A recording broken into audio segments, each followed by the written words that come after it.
안녕하세요. 하루 10분 권리분석 원미드 전문 구매 강사 임동석 교수입니다. 오늘은 여러분들과 권리분석할 때 필수 서류 4가지에 대해서 같이 공부해 보도록 하겠습니다.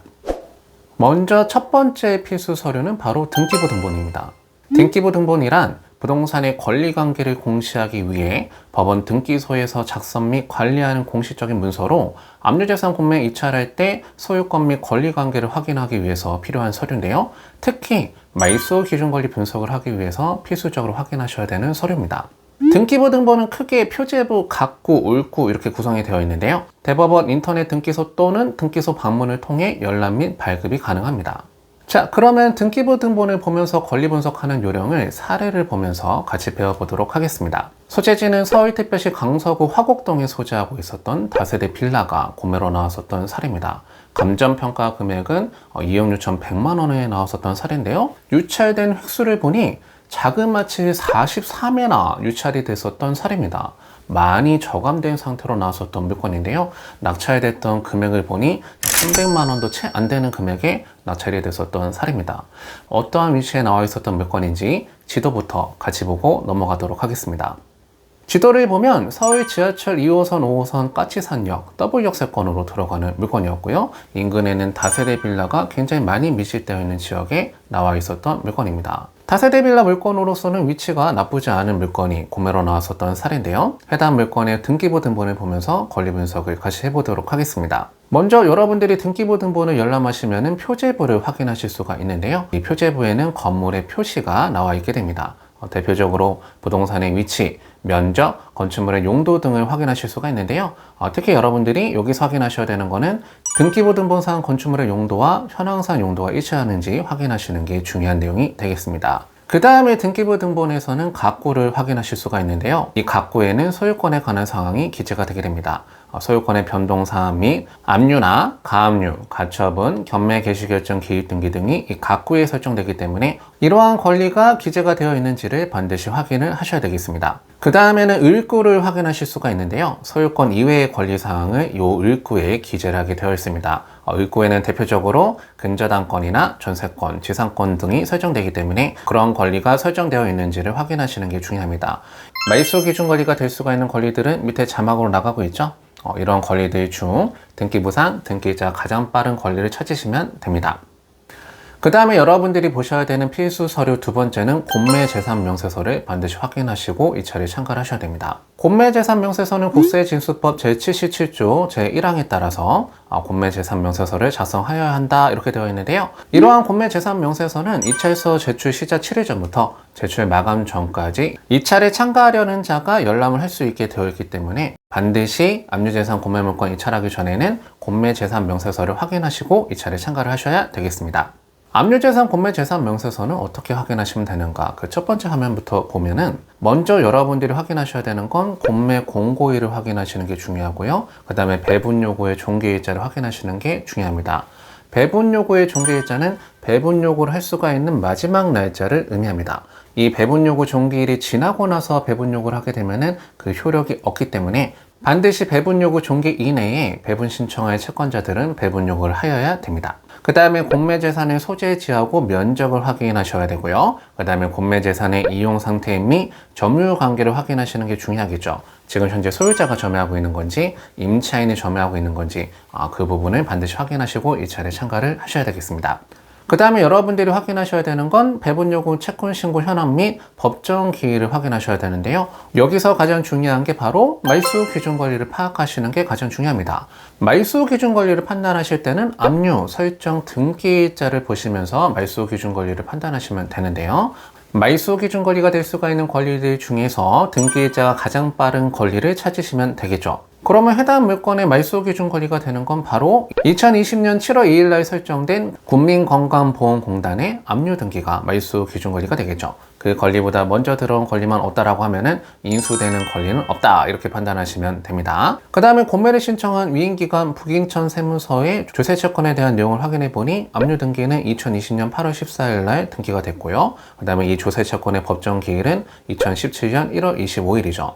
조세채권의 압류 등기일자랑 법정 기일 날짜는 서로 다르기 때문에 이 부분을 반드시 확인하셔서 이 차례 참가하셔야 됩니다. 이 왼쪽에 보시는 날짜가 법정 기일이고요.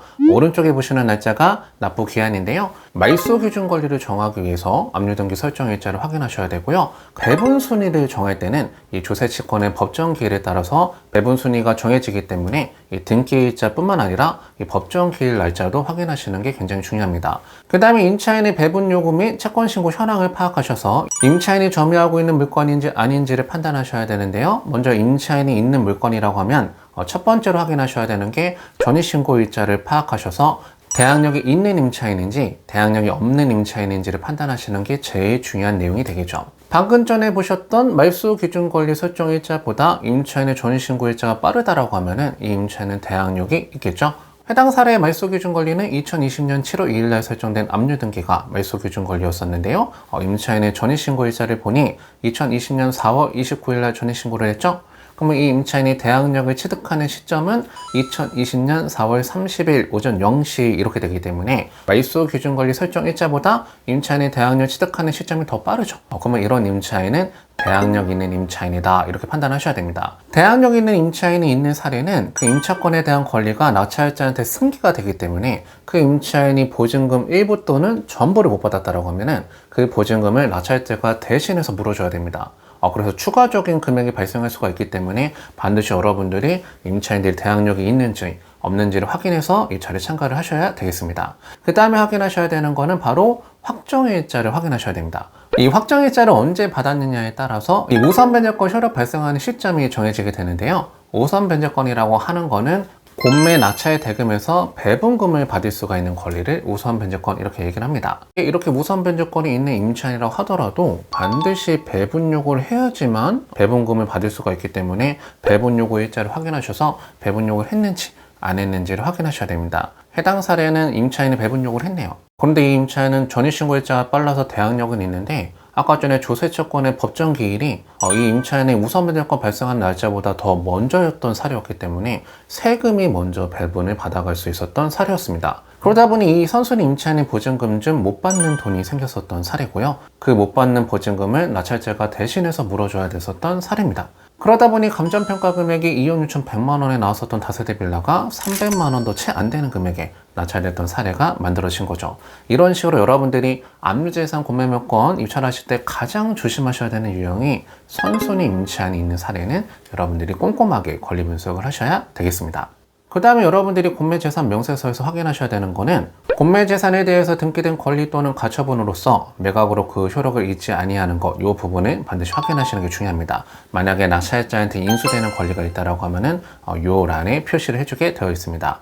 그 다음에 매각에 따라 설정된 것으로 보게 되는 지상권의 개요를 확인하셔야 되는데요. 바로 법정 지상권의 성립 여지가 있다고 하면은 요 란에 표시를 해주게 되어 있습니다. 그 다음에 기타 유의사항을 확인하셔야 되는데 요 사례는 대항력 있는 임차인이 있는 사례고 임차인이 임차보증금을 전부 배분받지 못하는 경우에는 매수인이 인수부담을 할 수 있으므로 사전조서 이차에 바랍니다 라고 하는 내용이 써져 있죠. 그래서 이렇게 선순위 임차인이 있는 사례라고 하면은 여러분들이 조심해서 권리 분석하시는 게 중요하겠습니다. 그 다음에 여러분들이 확인하셔야 되는 건 전입세대 확인서를 확인하시고 이차를 참가하시는 게 좋겠는데요. 아직까지는 온라인으로 열람 및 발급이 안 되기 때문에 주민센터를 방문하셔야 되는데요. 발급 신청하실 때 제출하시는 서류는 온비드 공고 내역을 인쇄하셔서 제출하시면 되고 그 다음에 신분증과 신청서를 작성해서 제출하시면 됩니다.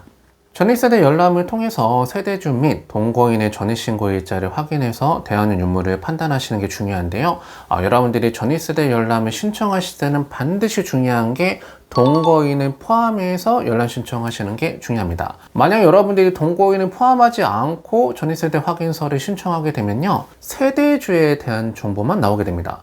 그런데 그런 세대주보다 더 먼저 전입신고가 되어 있는 세대원이 있다고 하면은 그 기준으로 임차인의 대항력이 발생하기 때문에 반드시 여러분들이 전입세대 확인서를 열람하실 때는 동거인을 포함해서 신청하시는 게 중요합니다. 마지막으로 여러분들이 공매물권 입찰하기 전에 필수적으로 확인하셔야 되는 서류는 바로 공매 공고문입니다. 공매 공고문은 입찰자가 공매 입찰 전에 숙지하여야 되는 내용을 기재한 문서를 얘기합니다. 압류재산 공매물건 입찰하실 때는 공매 공고문에 대한 내용이 거의 유사한데요. 신탁 공매물건이나 이용기간의 공매물건은 토지거래 허가나 농지취득 자격증명 등 매각 조건이 다 다르기 때문에 사전에 공매 공고문을 꼼꼼하게 확인하시고 입찰에 참가를 하셔야 됩니다. 그 관련된 내용을 사례를 통해서 같이 보도록 하겠습니다. 서울 강북구 미아동에 소재하고 있던 단독주택이 공매로 나왔었던 사례인데요. 자산의 구분을 보니 기타 위반 재산 이렇게 되어 있습니다. 이렇게 기타 위반 재산으로 되어 있다라고 하면은 여러분들이 확인하셔야 되는 건 집행 기간을 확인하셔야 되는데요. 그 집행 기간을 확인해 보니 교보 자산 신탁 주식회사 이렇게 되어 있죠. 바로 신탁회사에서 집행하는 물건, 이런 물건들을 신탁 공매 물건 이렇게 얘기를 합니다. 이런 신탁 공매 물건은 매매랑 형식이 거의 유사하기 때문에 여러분들이 이 신탁 공매 물건을 취득함으로 인해서 인수되는 권리가 있는지 없는지를 반드시 사전에 꼼꼼하게 확인하고 입찰을 하셔야 되는데요. 공매로 나왔었던 단독주택은 서울의 신소통합기의 후보지 내에 부동산으로 재개발 호재가 있었던 물건입니다. 보통 서울의 신소통합기의 후보지로 지정이 되게 되면은 그 지역은 토지거래 허가 구역으로 묶이게 되는데요. 최초의 건전평가 금액이 3억 800만 원 정도의 평가가 돼서 나왔다가 낙찰 금액은 1억 8천만 원 정도에 낙찰이 됐었던 사례입니다.